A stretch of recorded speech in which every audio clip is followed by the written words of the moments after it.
water now, though? Yeah, I've been prepared. You know, one of the things I told Tom is that writing on the Wheel of Time changed me as a writer so dramatically, made me learn so many things, that is what actually made me able to write The Way of Kings. I don't think I would have ever been able to write that book, well, at least not in the near future, if I hadn't been working on this, because it was so blasted hard to write The Gathering Storm. It's a hard book to write. It was really hard. It was challenging. It was, I should use the word challenging, because when I say hard, you think that, you know, I don't know what connotations that bring, but it was a really challenging book to write. It forced me to stretch and learn, and just being involved in that book was, I mean, Jim was a genius, and trying to step into those shoes even a little bit forced me to stretch in ways I didn't know I was capable of doing. So, all right, your hand's been up for quite a while, so let's go back to you. Quick question. You talked about how standalone fantasies are often, or the fantasies are often thicker, 400,000 plus word count. With the advent and the oncoming technology of ebooks, do you see that making it easier for fantasy writers? Yes, I do think. The question is, will ebooks make it easier? I think if we do, I don't know how quickly we'll change to ebooks. I was talking about this with Will earlier. You know, I don't know that they'll make the change really fast as people think. Maybe someday we will switch over. I don't think it'll happen in our generation. But it does take the pressure off a little bit on word count wise, because the two reasons not to have long books are readers aren't going to really pay double for a book that's twice as long. It's just for some reason we don't in entertainment. Same thing with films. We don't pay double for a film that's twice as long. We pay the same amount. And yet the costs in producing a film twice as long, they aren't double, but they are significantly larger. And the same thing with a book. You know, producing a book twice as long takes me twice as long to write in most cases as someone who's writing shorter books, or when I write a shorter book.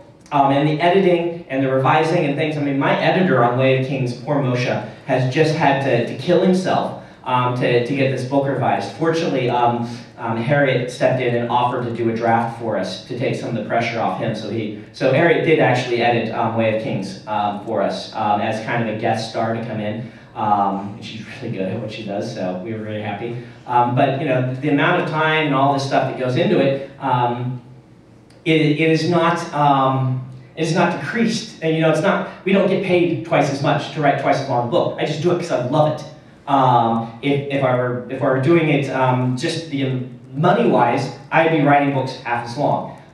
It will take off some of the pressure, but at the same time, that's not going to change the fact that writing a 400,000 word fantasy epic takes a long time to do. And so, well, I was just curious about... But it'll take this bookstore pressure off. They won't care as much, and the publisher won't care nearly as much because they won't have to pay so much more to print it, which is one of the other big reasons. Losing both of those things will give us more freedom as authors, and you're going to see some of that. You know, if we look at the Lord of Chaos ebook, you look at the cover of that, if any of you've seen that, you know, they were able to do something with the Lord of Chaos ebook cover that you could never do with the regular book cover. It's this large scene that you have to scroll through to see, you know, the battle, and that's awesome. That's the sort of thing we can do with ebooks. It gives us some freedom.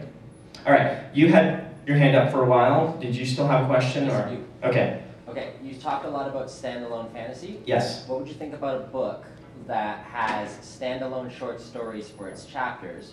And the way it works is, instead of having, say, 40 chapters at like 5 pages apiece, you have like 16 at 25 pages apiece. What would I think of a book that had short stories for chapters instead of a lot of short chapters, a couple of longer chapters that together tell a story? I would think it would be called Foundation. I'm joking. Isaac Asimov did that in the Foundation series, which is a genius book, but it is a collection of short stories that tell one larger story. I think it would be great. I haven't seen anyone do it in fantasy, but I'm sure there are people who have. Most of the time when they're doing it, though, they're not approaching it as deliberately as you seem to be thinking of it, because, you know, with Asimov, he wrote these short stories and published them all in magazines, and then collected them into the novel. And you would be talking about actually writing a bunch of short stories. And I think, you know, there's a lot of different ways you can approach novels. One of the things, you know, I thought about this a little bit with Way of Kings. With Way of Kings, with epic fantasy, you have one kind of, there's a big problem in epic fantasy. It's not quite a problem, it's just an issue to deal with, and that is, how do you help the reader keep track of a large cast of characters? And there are two general paradigms for doing this. One is the quick switching between chapters, between viewpoints. So it's like boom, boom, boom, boom, you're seeing a bunch of people. George R. R. Martin does it this way, if you've read any of his books. The early Wheel of Time books did it this way. I actually did it this way in Gathering Storm, more like some of the earlier Wheel of Time books. The other way is to have large swaths of time from one viewpoint and then leave them alone and really either not come back to them in the book, or if you do, come back to them many, many pages later. That's kind of like the middle Wheel of Time books where you're reading along, you're like, oh, I'm just into Perrin's viewpoint, and then, oh, Ray, Nynaeve. Okay, how long till Perrin? There's no more Perrin? What? Stuff like that, right?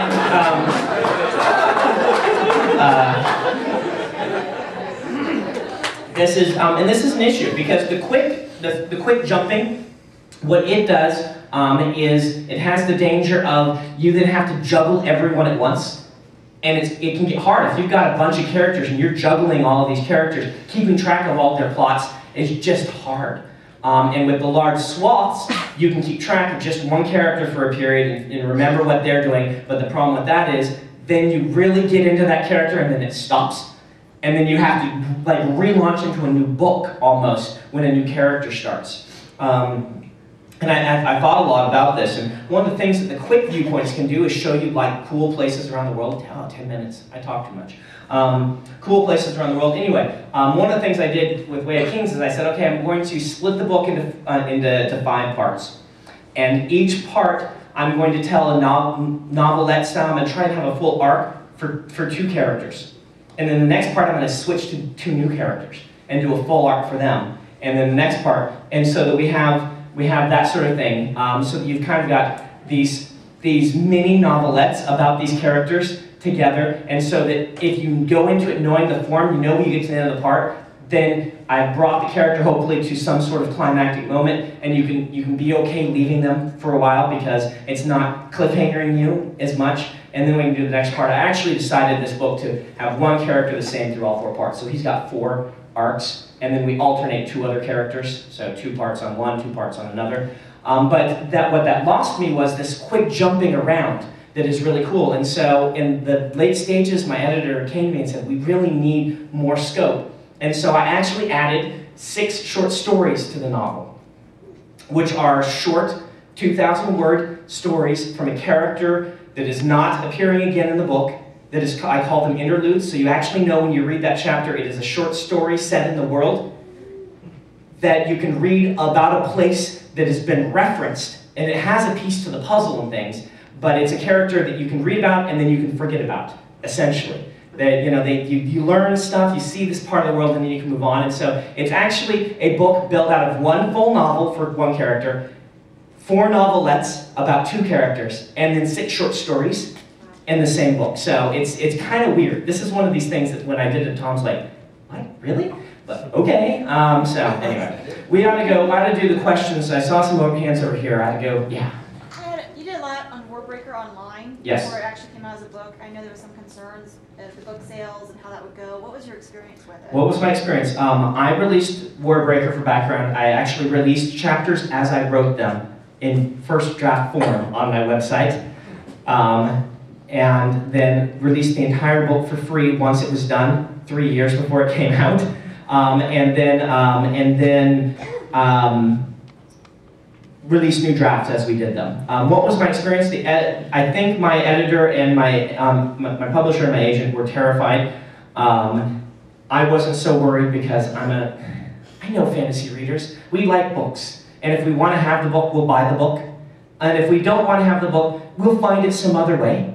And so I didn't really think it was going to lose me sales. I figured it would only give me publicity. Because the people are going to buy the book, fine. I don't have this sort of opinion that the music industry has that, for some reason when people are downloading our music and their music and trying it out, they look at that as stealing instead of publicity. I think it's publicity. And I think that people who like art will legitimately support the artist because they want to, and will go and say, okay, I like this book, I want to have a copy to loan around, or I just really want to say, make more books of this style, so I'll go buy it.